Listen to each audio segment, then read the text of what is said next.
Dudes making out. Dude toy makeout session. Way to go, Disney. Today. It's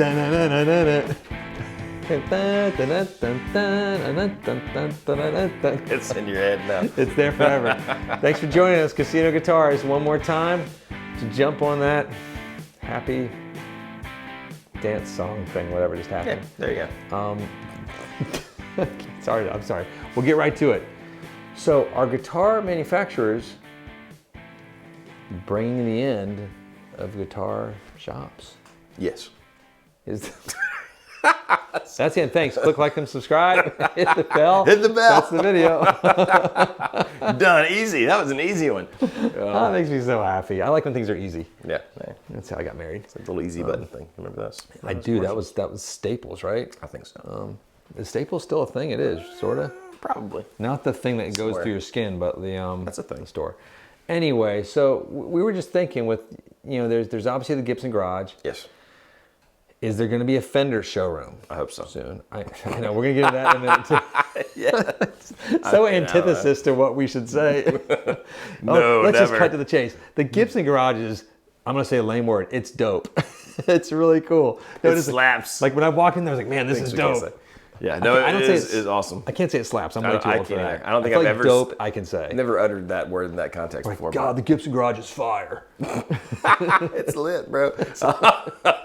I maybe said lit before, we're done. and then I choke on my own vomit. Yeah, no, doesn't work. No, but doesn't work. No, well, yeah, in the laughing fun way, yeah, like, God, not Guitar Center, Gibson Garage, a Fender Factory, a Taylor Tiki Hut. Yes, They all have to be alliteration. a Martin Woodshed.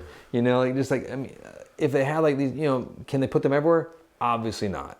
No. But in the major markets, Well, I mean, so far the Gibson one is just near where their factory is. So it'd be cool if you could go to, California, like near the Fender factory. But if you read between the lines, and not between the lines, if you read what J.C. Curley and some of the people have actually said, there's ideas of maybe opening them up in all of their major markets slowly, like London. Right. Not New York, because it's way too expensive, but L.A. makes sense. I think To so. have something out there, or I think San Diego, because I like that place. Right. It's near Fighter Town, Top Gun. I've seen it 3 times down in the theaters. But and is Fender's soon to follow? They go direct to customer right now. They do. It's hard to, it's not really the best shopping experience, but they do that. Like, I wonder if Gibson needs it a little more as a PR move. If they need to, like, sort of garner a little more goodwill towards themselves. And I know the model is like, okay, you get a kid in here, you let him put these Gibsons in his hand, and all of a sudden he's, oh man, I want a Gibson for the rest of his life, right? I mean, That's the idea. And I'm seeing, like, we're in this weird time that's happening. Like, I feel like we're sort of in the beginnings / in a recession at the moment. We're in a bear market for sure. Like, that is like a thing, and there might be like the guitar manufacturers are going to start to panic a bit as guitar shops like, hey, including Casino Guitars, Anderton's, Guitar Center, Sweetwater, the big. I'm just keep getting bigger, and then back to Casino Guitars. scale it down.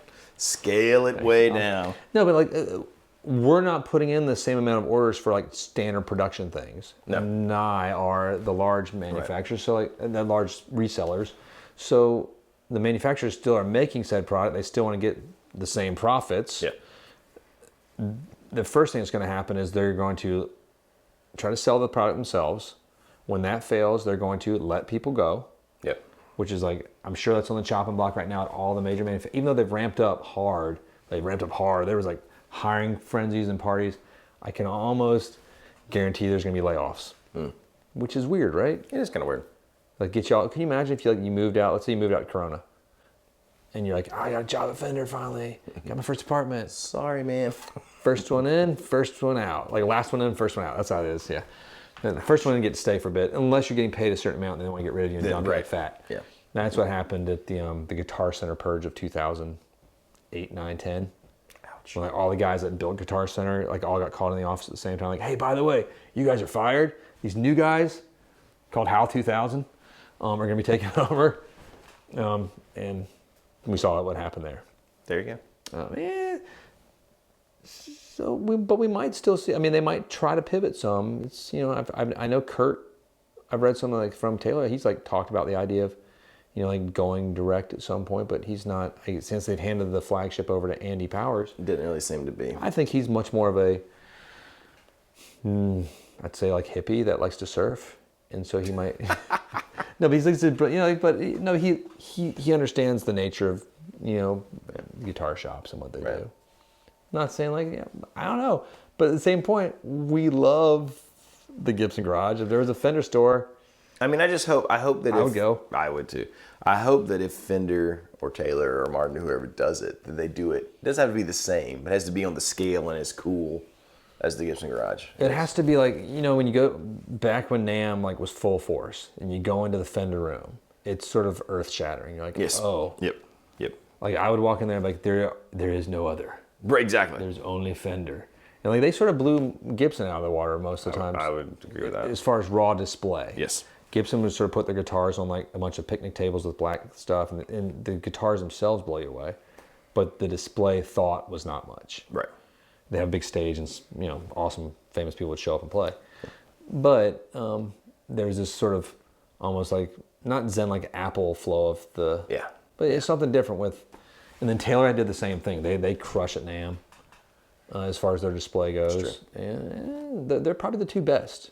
Yeah, I would agree with that. So, just as far as just like you said, raw, just the display, the aesthetic of it is pretty amazing. And this is contrary to say, and we sort of already alluded to it, but as a Fender dealer and as a custom shop showcase dealer, I would not hate to see a Fender store. It'd be fun to go to as just a guitar lover. I don't even necessarily think it would be a big deal as far as what we're talking about with guitar shops. And you tell me if you think differently. I don't even know if it's a big deal like having the Gibson Garages in the major markets. It's almost like it takes the place of the Guitar Center flag. You used to have these flagship guitar centers, right? Like in Manhattan and Hollywood and stuff. And I mean, obviously some of them are still there, but I don't know. Seems like the prestige and sort of the allure of that maybe is a little less. I'm thinking about it as I said, and as you're talking right now too. It would be really stinky though if there was like a Fender store like down the street from us. Yes, that's true. That's totally true. And there are guitar shops in these major markets. That's very true. And so that's sort of a bummer. So if you were like looking for a Fender, Gibson, Taylor, Martin, PRS, wherever, and like there's a PRS store or a Martin store down the street, you might go to the Martin store versus the shop you've been going to for years. And I mean, way to think about it. This is maybe wrong. Sell me, Johnny Rob. Let's say that there's a Martin store and you get a great Martin dealer around there. Like normally I would say it's not super cool to go into one guitar shop and play everything and then go buy somewhere else. But if you go in the Martin shop and you play everything, but then you go down the street to the local dealer and buy it, Martin still wins. Martin didn't lose because you still bought a Martin. Do you know what I mean? Right. And I think for Gibson, it seems like maybe I don't think they would care about that. Like the Gibson Garage has served its purpose. If you go in, try out all their guitars, and then buy a Gibson from a dealer. Well, because that was it was more of a flag, a showcase. Is what it's supposed to be, a banner for them, and just like, hey, we've got this here. They didn't realize it was going to be such a good sell-through opportunity, and they were originally selling a lot of B stock and demo things at full price. But if you wanted the guitar, you get it. Well, that's the other thing we were thinking is like with QC has been such a question mark. Yes. For a lot of the manufacturers, stuff with like the push through and trying to get product out at a certain time rate, that maybe they started trying to train the audience, the consumer, that you don't need shops, or maybe I hope not. I hope it's just like because they're goofing up. I think it's just that. I think a lot of it is goof up from just rushing to get stuff to market. Yeah, or I don't know. I think that's probably it too. Yeah, most likely. Unless there's something more nefarious behind the curtain. You mean the earth is flat? Well, that's a fact. I mean, I finished 8th grade. I know these things. I think you learned that stuff in 3rd grade. We've cracked it. We've cracked the conspiracy. Cracked the code. QC's down because the earth is flat. Well, it explains gravity, which is not a real thing. It's totally not real. Why we'd float? If gravity was a real thing, why aren't we just floating off into space? That's gravity. You idiot. Prove it. Can't prove it. Can't prove it. I can't see it. You just drop your pencil. Your arm's heavy. Oh, never mind. It's mass. It's just mass. No, it's mass. There you go. let us know your thoughts. And like, it's tricky. We're in a weird situation because we are a guitar shop, but we just love guitars. So it's problematic for us because like when we went to the Gibson Garage, it was like, this is awesome. Walking around like it was legit a lot of fun. It was fun, and like the people there were cool. They were cool. nice to us, and yes, like they combed your hair and like did. helped with your beard a bit, and it was nice. It was a special night. We were there for like Summer NAMM, but I mean it was a good experience. I mean, I can't imagine going to Nashville now and not going to the Gibson Garage. I'll go 100%. That's just like on the list from forever now. And I'm not going to buy anything there because I have other friends that are dealers that I would buy from. Yeah. But I would definitely like just to go there and walk through. It's kind of like when I go to the Apple store. Yeah. I don't tend to, I guess you would buy, I don't buy anything in the Apple. I've never. My wife does all that. Yeah. I just kind of, Well, yeah. I don't really enjoy walking through the Apple store anymore because I have my Apple things that I use and I'm good to go. Yeah. So that's kind of our thoughts, our 2 cents, if you will. Thanks for joining us. We'll see you next time. Yeah, next time. And if you want to see Johnny wear a really fun t-shirt, just click like and subscribe. And the more subscribes you get, It's not technically a t-shirt. it doesn't have arms. What would you call that? True. A tank top. Yeah, that's what Johnny wants. He's not in the guitar shop. It's tank top, Always. shorts, and flippers. Always. All Maybe day. Flippers. Maybe probably barefoot. Good Lord. Are you my wife? I mean, basically, almost. We'll see you next time. A little more hair on the upper lip.